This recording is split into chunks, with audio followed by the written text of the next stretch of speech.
In a new Substack piece, investigative journalist Li Fong breaks down how the FBI reportedly assists Ukrainian intelligence in hunting disinformation on social media platforms. According to a senior Ukrainian official who, quote, corresponds regularly with the FBI pressures Facebook to take down alleged Russian disinformation ordered by Ukrainian intelligence, Li Fong reports.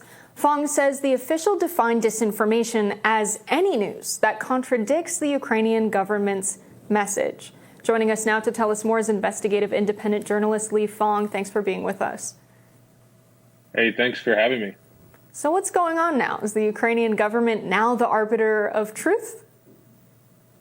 Look, we don't know the extent to this partnership. And, I had an extended interview with this security official from Ukraine who kind of divulged some of these details, but he declined to talk about which forms of content. And this Ukrainian intelligence official, security official, explained that they see disinfo, Russian disinfo, very broadly. They define it as really any news, even if it's real news that runs counter to their government's narrative. How do you take this when it comes to freedom of information? How do we hold our representatives accountable when it comes to foreign policy when the information is treated so intensely like this, and there's so much precaution given to what people can even see?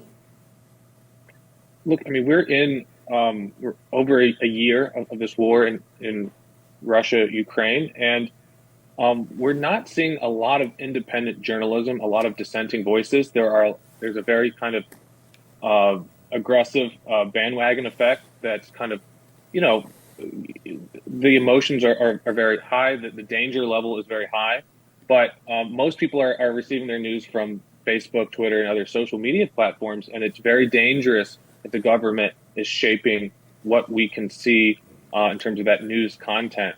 If they're using, concerns around war, around foreign influence to censor or block or throttle independent dissenting voices, it's very difficult for a democracy, for a country like this, to come to an informed, to have an informed debate around what should the U.S. role be, what should our strategy be, what are our policymakers doing in terms of major decisions around this war. So, for any major conflict, whether you're talking about conflicts in the past, on the Vietnam War to the Iraq War and Afghanistan, we've seen efforts by the government to shape public opinion, to kind of corral the news media, to kind of get on board with the government message.